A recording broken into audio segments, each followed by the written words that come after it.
Hopefully everyone can see me. Hey everybody, my name is David Wad. My name is my name is David Wad, one of the wonderful developer evangelists here at R3 working on Corda. I am joined by one of my wonderful colleagues, Peter Lee, in the chat, who will be there to answer some of your questions as we go through this. This is going to be a pretty easy workshop today, so nothing to fret. We're going to give you a quick introduction to who we are at R3 and talk to you a little bit about Corda and hopefully make a good case for Corda in the developer community. It should be pretty interesting. We'll break for questions somewhere in the middle and we'll try to make sure that we can answer any questions you have, and we'll tell you a little bit about the other services and opportunities you have to interact with us if you have more specific questions and other things like that after. We're very friendly, so you definitely feel free to reach out to us. I want to give it another minute or so before we jump into the actual content here. Hopefully that is all right, just as we wait for people to jump in. I know we had a bunch of registrations for this one, so I guess we got to give it some time. So in the meantime, like I said, my name is David. If you're just joining, this is Peter in the chat, Peter Lee. And I do have a quick favor to ask all of you. If we could just run a very quick, loose, informal poll just to see, are you learning for professional reasons about Corda, or are you just learning for fun, for your own personal interest? If you could just drop that in the chat, that'd be great.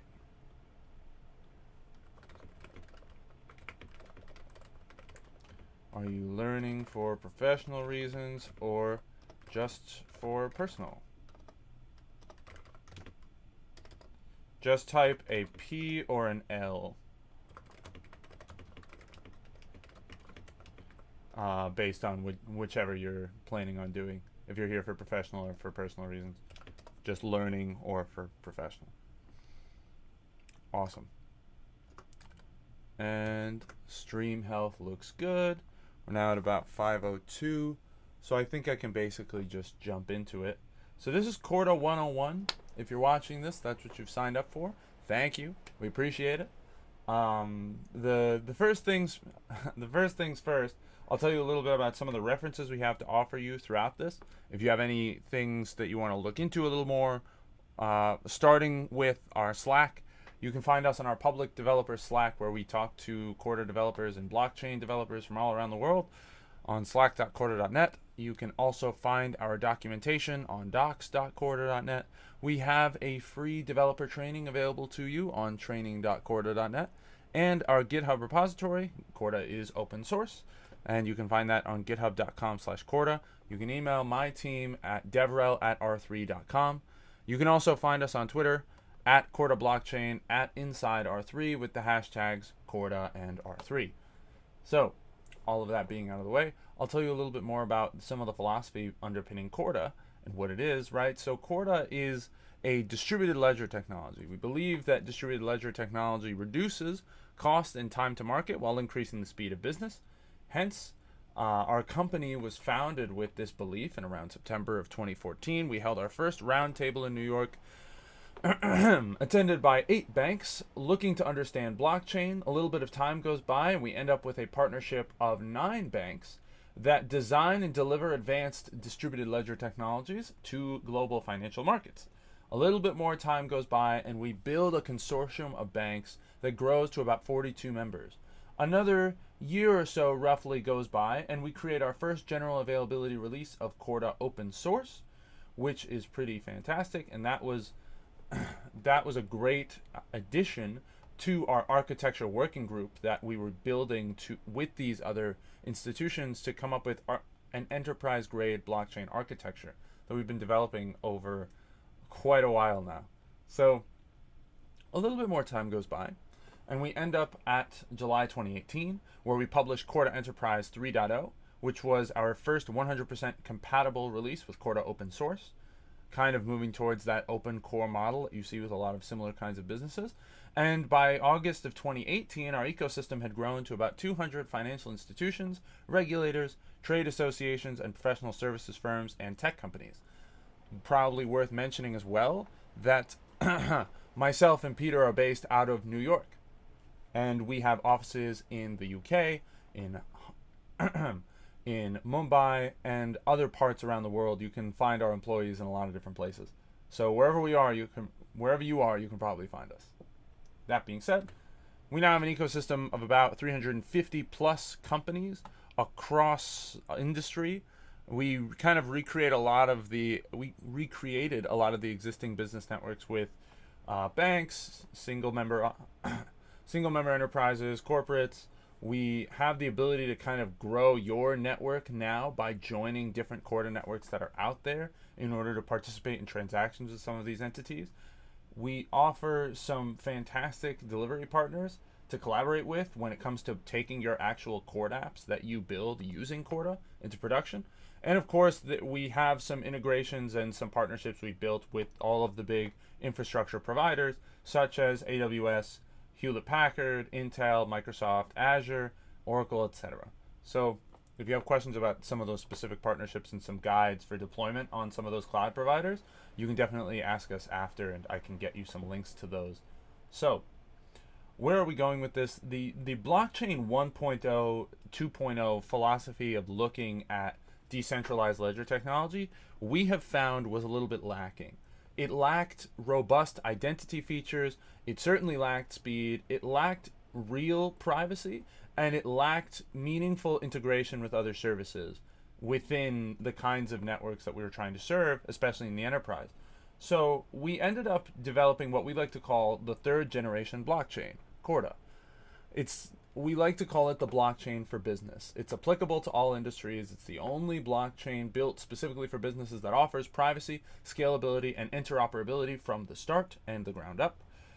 It was designed to meet the standards of one of the most complex and highly regulated industries, and it can be applied seamlessly to any other area of commerce that you can imagine. And of course, we have a cross-industry ecosystem, like I was talking about earlier. We now have the best opportunity to leverage a large network with blockchain in order to get the most value out of this kind of a platform. We have a thriving network, like I said, of over 300 companies that we work with, embracing this technology to solve real-world problems. And of course, Corda is open source, like I mentioned earlier. So you can go and take a look at our project yourself, improve the code, inspect the code, and make all kinds of recommendations for how you think it should work. And that's another reason you should reach out to us on our Slack. That being said, Corda at its base does offer the features I kind of talked about earlier. We have strong identity, we have performance and scalability, privacy baked in, global interoperability, consensus, and we have an open source network. So, what exactly do I mean when I say Corda? The short answer is that it's a permissioned network that provides peer-to-peer communication on a need-to-know basis, which is a bit of a different paradigm than maybe some of the transaction models you've heard of before, where a single transaction is broadcast to all of the nodes on a network. In this case, we create a private network where different entities can host their own Corda nodes that are responsible for signing off on the transactions they approve of explicitly. And only the transactions I quote unquote need to know about are the ones that I will ever be able to see or observe. So in this model we've got here, we have three different technology providers: the Colorado River Authority, Bayes Transcorp, and Titan Technology Partners. You can see each of them has an address. This is just their public IP address and the port on which their Corda node is taking traffic. Then a public key. And so each of them has their own unique key pairs, and then there is a pool or a single notary running as a separate Corda node that validates these transactions as they happen. So let's say Titan Technology Partners wants to issue a loan, we'll call it, to Colorado River Authority. Titan Technology can do that, create a transaction, creating an IOU, let's call it, to the Colorado River Authority. The Colorado River Authority can then sign off on that transaction, and then it can be sent to a notary to validate. And so a trusted party can run the notary, or you can maintain it yourself, depending on your use case and how you're manipulating your Corda network. You can create notaries that validate the transactions along with the two of you. So in order for a transaction to happen, not only does the notary have to approve of this transaction, and you create all kinds of configurable validation on that, but Titan Technology has to approve it, Colorado River has to approve of it, and then the notary has to approve of it, at which point that transaction becomes secure and immutable. It cannot be edited after the fact unless it is through a new transaction. And it is it is completely secure, it is unchangeable, backed by cryptography, all of the things you'd normally expect to hear about when you're using a blockchain-based data store. It is very flexible to use Corda for all kinds of use cases, and we see that all the time. So hopefully that gives you at least a basic idea to get ourselves started. I do want to ask if you all have any questions, and so I will check the chat real quick and see if anyone's posted. Oh, sweet. So a lot of people just here to learn. That's great to hear. Deepak, I hope the sound gets a little bit better. Sorry to hear that. Glad to hear other people can hear me, though, and nothing crazy has gone wrong. And professional reasons, that's great to hear, Marius. That's awesome. If anyone has any questions, like I said, feel free to post them. I'll give it another second. I think there might be a maybe 20-second delay between me saying these things and you all hearing them on your own computers.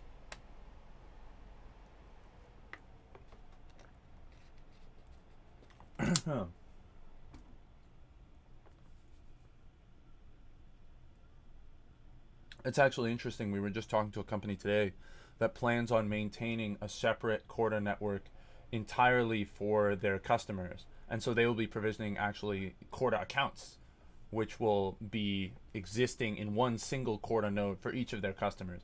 The Corda Accounts SDK lets you create multiple logical sub-vaults where you can create transactions between the accounts on singular nodes, which can obviously be a huge cost save as you start to run nodes further down the road. So I'm going to jump back into the slides then. If I missed anything, Peter hopefully can catch my back, but or at least if I miss anything as I'm going, I should say, Peter can hopefully catch my back. So what I want to emphasize here is that the idea is actually that you are not a single Corda node or network by your organization on your own. The real value starts to come in when you actually participate in a network of Corda nodes, right? So in the ideal scenario, there's actually many Corda nodes by other organizations that you can interact with, and notaries mediating those transactions between all of you. I would recommend taking a look at the Corda Network Foundation, for example, to take a look at how that might really relate to this example as an analog. And so you can see that this example we illustrated earlier of our own notary pool with Colorado River, Bayes Transcorp, and Titan Technology Partners exists as a subnet within a larger network of Corda nodes between lots of different participating entities across multiple industries. This is where things get really powerful. And of course, we have an identity manager, we like to call it the doorman, and a network map that ensures the discoverability between all of the different nodes on the network and enables consistency as far as identities are concerned. You could almost think of it like a phone book available to every Corda node. So, Corda nodes are nice because they abstract away a lot of the complexity of updating the ledger, and of course even more of the complexity of maintaining a blockchain yourself. So the node abstracts away all of the basic problems you'd run into with messaging, concurrency, storage, disaster recovery, peer discovery, key management, data distribution. These are a lot of the problems you're probably going to run into very quickly if you're trying to maintain a blockchain on your own. So we have this really wonderful set of abstractions called flows, which run on Corda nodes that create ledger updates. Those ledger updates you can also think of as transactions. So I can run a flow on a Corda node, and that flow can identify what kind of transaction that I want to create, and you will code that. You will write the code for that flow. So I can specify the kinds of transactions I want to create, build them in flows using Java or Kotlin, and then run them on specific Corda nodes. So for some examples, right, you can have something called a token issuance flow, a create mortgage flow, a crowdfunding flow, etc. These run on your Corda node, and if the flows are successful, meaning they are validated by both the originating party and the other parties that need to know about it, then if the notary validates that transaction as well, it is considered valid. The transaction is created, broadcast to all the relevant parties and none of the irrelevant parties, and the transaction is signed and considered valid. And that is now the new immutable source of truth for the state of those objects that you were representing. So, Corda apps. We talked a little bit about them within the context of flows. So what are Corda apps, right? The first thing that we want to understand is that a Corda app is a Corda decentralized application. Maybe that wasn't too surprising, that acronym. So a decentralized application, a computer application that runs on a distributed computing system. It's also sometimes referred to as a smart contract, and we'll get into that in a little bit. So Corda apps are just these simple binary jars that are stored inside of Corda nodes. Each node can carry multiple Corda apps. It is literally a jar file that is copied into a specific folder on the node running Corda. No magic happening there. You can install Corda apps relatively easily on your machines. So you can see here we have some examples: a Hello World Corda app, a whistleblowing Corda app, etc. In a real life example, you could have, say, a supply chain app running on your node, and you could have an insurance app running on your node at the same time. They're just jar files, so try to keep that in mind. So here's how blocks are kind of chained up in a Corda app. Data in general is stored as states in Corda's node database, meaning literally we call any object you could represent digitally on the blockchain a state. So for example, if I were a car dealership, I could have states that represent the cars. And let's say a manufacturer could also have states that represent their manufactured vehicles. And then then I could create certain transactions to sell those cars from the dealership to me, from the manufacturer to me, the dealership. And so what happens is, within the Corda nodes database, a state is created. You can have an originating transaction, and that state exists on my node, let's say. And when a transaction happens, that transaction consumes the previous state or block. And when that previous state or block is consumed through a transaction, you actually can trace back and find the previous transactions and previous states as you go. We call this kind of an unspent transaction output model. These blocks are chained together. Tracing backwards is really easy. And we can create transactions with multiple inputs and multiple outputs. And the data that we are collecting is never actually deleted from the database. Hence, it is immutable. And you always have that ability to trace back. You even have a feature within the notaries to take any given state and trace all the way back to the origin of every single object or state involved, which is quite powerful. Depending on what you are trying to do, that can be a really killer feature for you. And we've had some customers use it. So here, just to kind of bring the point home, here's a simple transaction that takes two inputs, produces two outputs, and then in a future transaction, those two inputs and outputs don't have to be stuck together either, right? Every state can be treated separately, and so transaction 2 can occur with a separate input, called input 2, and an output called output 0, which is from transaction 1. But of course, output 1 from transaction 1 can be used somewhere else. Hopefully that is starting to sink in. I know I'm going a little fast here, so feel free to post questions. So if this is making sense to you, then hopefully I can make the case that when building a D app, Corda provides very simple abstractions, comprehensive developer tooling, and versatile feature sets. Just as some quick examples worth checking out, I recommend doing a quick Google for the Node Explorer and our Virtual Studio Code extension. And I believe we are also working on improving the tooling we have around IntelliJ as well. So we have a lot that we can offer as far as abstractions are concerned. So we'll take a quick look at a Corda app just to bring some of this home. Here's a theoretical map of 3 parties and a notary pool that want to deal with the sale of a car, in this case a Camaro. So there's Titan Technology Partners operating out in the US.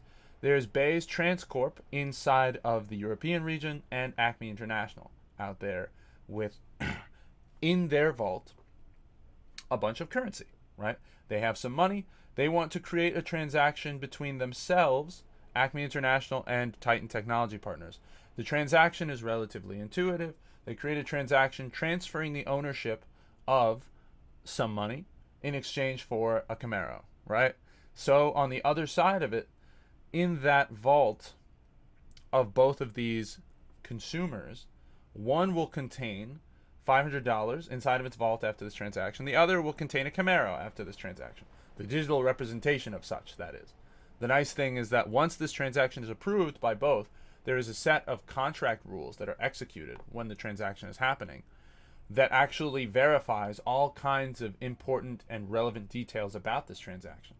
For example, as it is running, you could have contract code that runs to validate all kinds of aspects about the Camaro, such as the license plate. In New Jersey, a license plate has to have 6 digits. So you could say in your contract code, let's make sure the Camaro is in perfect condition. Let's make sure the Camaro has a valid VIN number, and make an API call validating the VIN number. Make sure that the license plate of the car is 6 digits, and make sure that the car is in good condition, and even trace back the origins of the car on the blockchain to the original manufacturer to see what has happened with it since. How many times has it changed hands? You could imagine maybe a Carfax type scenario that we're hopefully driving at here. And so when this transaction does happen, if the contract code for the Corda app on my Corda node validates this transaction, meaning the contract checks are all considered passed, so it is valid, and the same checks on the other party's Corda app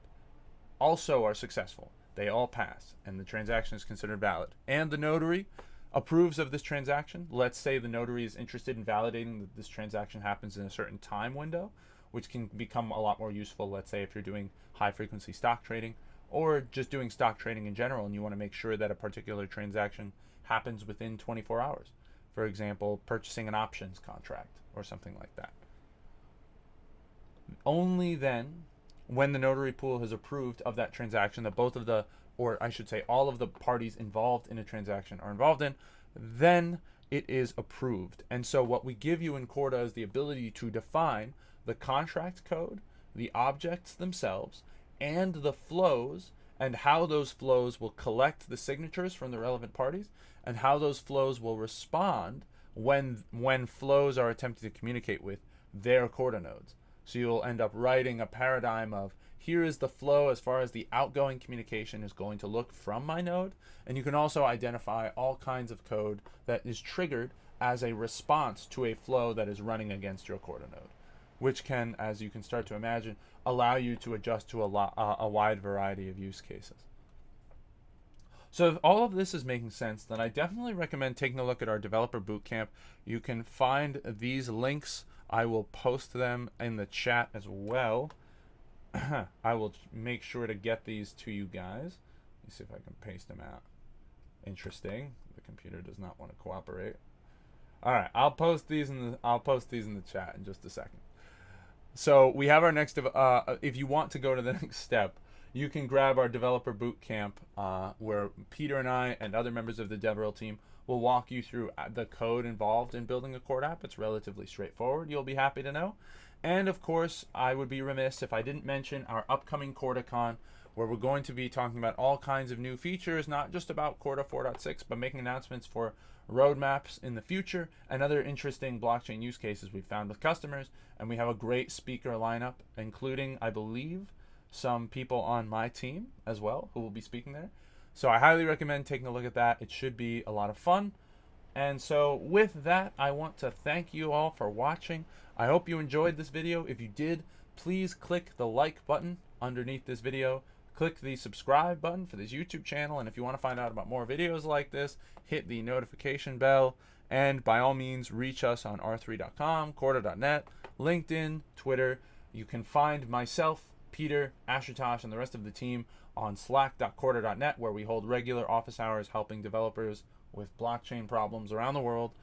Every week we run regular office hours. And you can, of course, check out our developer training on trading.corda.net. I promised you some links, so I will post them right in the chat just to make things easier. There we go. So if you're interested in any of those things, highly recommend taking a look at them. Again, thank you for taking a look and interest in Corda. I hope this was valuable for you, and by all means, feel free to reach us any way you choose, and we will be happy to talk to you. Thank you very much. Again, I will be signing off from here, but by all means, please do feel free to keep in touch, and we look forward to hearing from you.